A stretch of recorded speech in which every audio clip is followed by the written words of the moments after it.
बाहर की तरफ देख रही होती है। मुझे तो समझ ही नहीं आ रहा, ये बारिश भी रुकने का नाम ही नहीं ले रही है, लगातार होते ही जा रही है। ऊपर से ये मेरा मिट्टी का घर बहने लगा है। अब मैं क्या करूं? कल मुझे अपने बेटों की बारात भी लेकर जानी है।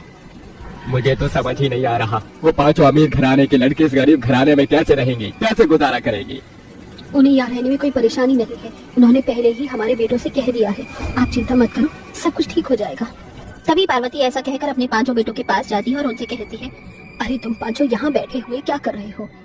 शादी है इसका मतलब ये नहीं कि तुम्हें कोई काम ही नहीं करना। देखो कितना पानी बाहर तक आ गया है और मुझे लग रहा है कि अब ये छत भी बहने लगेगी। जल्दी से पन्नी या तिरपाल का इंतजाम करो और इस घर को ढकने की कोशिश करो। लेकिन माँ, झोपड़ी के ऊपर डालने के लिए इतनी बड़ी पन्नी कहाँ से लेकर आऊंगा मैं? देख लो, पड़ोस में किसी के पास हो तो मांग लो। तुझे तो पता है ना, कल शादी है, बहुओं को भी आना है अभी। ऊपर से बरसात की वजह से ठंड भी बहुत ज्यादा बढ़ती ही जा रही है। बरसात की वजह से कच्ची मिट्टी में बना हुआ घर पानी में बहने लगता है। पार्वती के 5 बेटे फौरन उठ खड़े होते हैं और आसपास के लोगों से उनके घर में पन्नियां मांगने लगते हैं, जिसके चलते वो एक एक के बाद एक घर पन्नियां जोड़कर अपने घर की छत पर लगा लेते हैं। इसी के चलते घर के अंदर पानी टपकना रुक जाता है। निशा बेटी, चल तू मेरे साथ घर के अंदर का पानी बाहर निकालने में मेरी मदद कर, वरना बहुत ज्यादा ठंड लगेगी। निशा पार्वती दोनों माँ बेटी घर के अंदर से पानी बाहर निकालने लगती है। ऐसे ही वो रात उनकी बहुत मुश्किल से गुजरती है। अगले दिन पार्वती अपने 5 बेटों की शादी अमीर घर की 5 बेटियों से करवाकर उन्हें अपने घर ले आती है। आओ बहू, घर के अंदर आओ, आज से यही तुम्हारा घर है। छोटी सी झोपड़ी को देखकर वो 5 हैरान रह जाती हैं।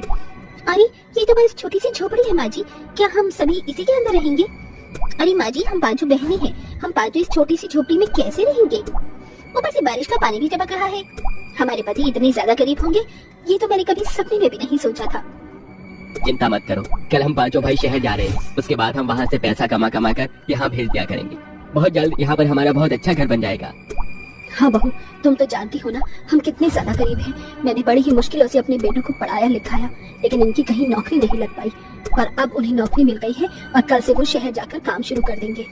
पार्वती के इतना कहने के बाद उनकी 5 बहू चुप हो जाती हैं। उन्हें उस कच्ची मिट्टी के मकान के अंदर ही गुजारा करने में बहुत दिक्कत होती है। अगले दिन उन 5 के पति शहर में काम करने के लिए पहुंच जाते हैं, लेकिन अचानक से कुछ ही दिनों बाद मौसम और भी ज्यादा बिगड़ जाता है। बाप रे बाप, मौसम तो और भी ज्यादा बिगड़ता ही जा रहा है, बारिश भी रुकने का नाम ही नहीं ले रही है। तभी छत टपकने लगती है। ये क्या माँ जी, पानी टपक रहा है, अब हम लोग क्या करें?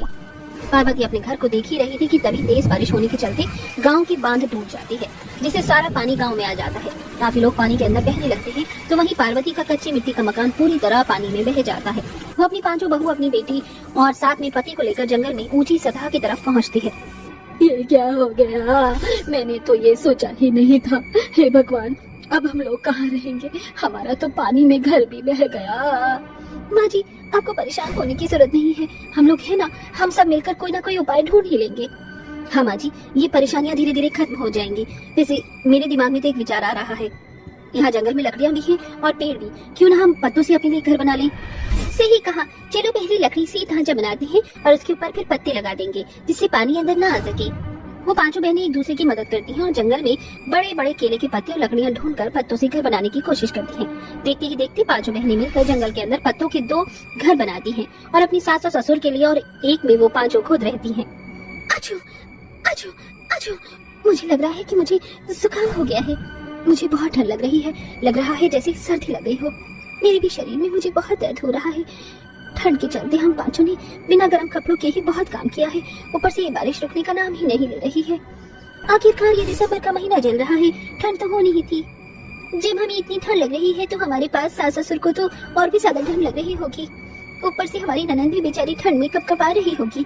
हमें उनके लिए पत्तों से ही रजाई बना लेनी चाहिए।